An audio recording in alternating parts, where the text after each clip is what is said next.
Welcome to This Explainer. Today, we're diving right into an absolutely incredible journey through time, scale, and survival. We're going to explore the massive, slow-burn evolution of giant predators that shaped our prehistoric landscapes, and then we'll contrast that epic history with the fast-paced, hidden micro-world of insects that secretly run our planet today.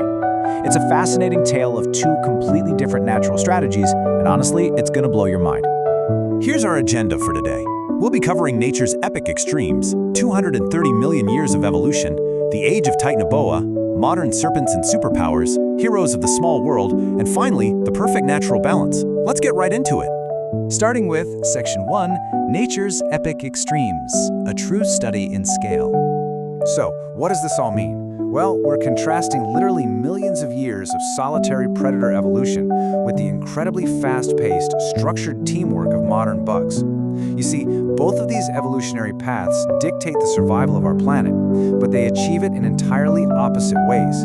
It's like looking at two completely different playbooks for survival. Moving right along to Section 2, 230 million years of evolution, the creeping transformation. Just wrap your head around this 230 million year timeline for a second. It's wild. We start way back in the Triassic period with these small, four-legged, lizard-like ancestors hunting tiny animals.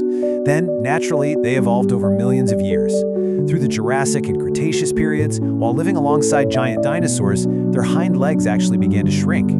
By the post-dinosaur age, we get the rise of massive tropical swamp snakes. And that whole long process eventually leads to the incredibly flexible, global apex predators we know today.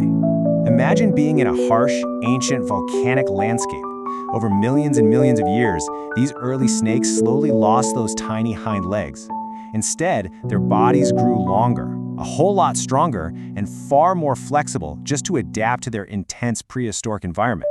It wasn't an overnight change, you know. It was this slow, relentless physical transformation driven purely by the need to survive. Which brings us to Section 3, the age of Titanoboa and the domination of the tropical swamps. The crucial point here is that once the giant dinosaurs vanished, a massive evolutionary window opened up. The ancient ecosystem literally needed a new apex predator, and wow, did evolution deliver on a massive scale. Just picture a giant prehistoric serpent, kind of like the colossal Titanoboa, absolutely ruling over these fog-drenched tropical swamps. Back in this era, massive physical scale was the ultimate survival advantage. We're talking about creatures of immense, awe-inspiring size, perfectly adapted to dominate a world of extreme proportions. Fast forward a bit to Section 4, modern serpents and superpowers, a design perfected by time. After millions of years of structural refinement, and of course, completely losing those limbs, this evolutionary tree branched out into our modern world, and it created a super diverse array of highly specialized hunters. Today, this single evolutionary line has adapted to conquer almost every environment on Earth.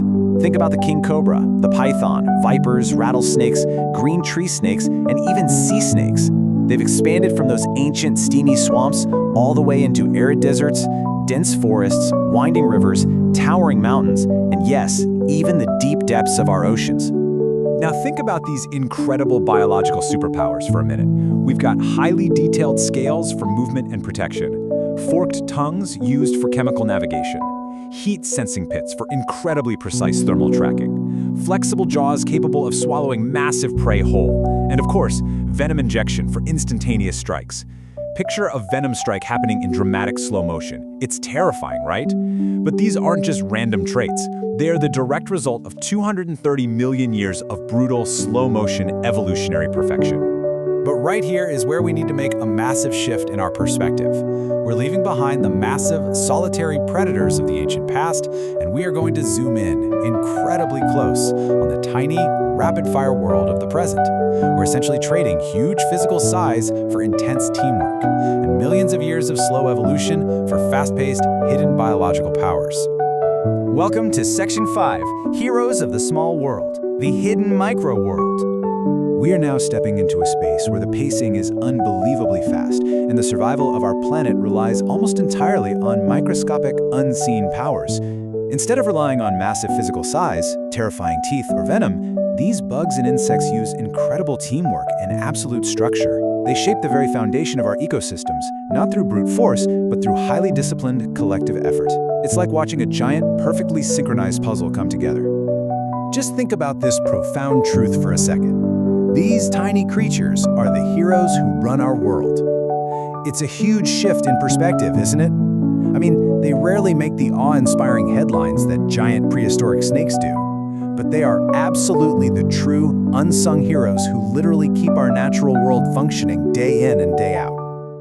Finally, we arrive at Section 6, the perfect natural balance, where teamwork triumphs over size.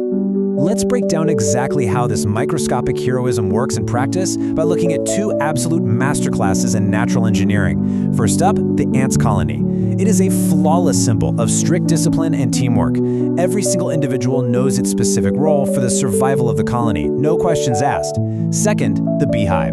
This is a beautifully intricate system, relentlessly working to perfectly balance nature through pollination. It's a stunning, fast-paced display of those hidden superpowers we just talked about. These heroes of the small world are such a powerful reminder that true dominance in nature doesn't always come in the form of a giant, terrifying reptile from millions of years ago. More often than not, the most crucial power on Earth is microscopic and it's completely collective. And that brings us to the end of our explainer. It leaves us with this final, truly fascinating question to ponder. We instinctively fear the massive serpents of history and the venomous predators of today. But what would actually happen to us if the tiny, disciplined insects of this small world just disappeared tomorrow? Isn't it the tiny heroes we truly, literally cannot live without? Think about that the next time you step outside. Thanks so much for joining me on this incredible journey through scale and time.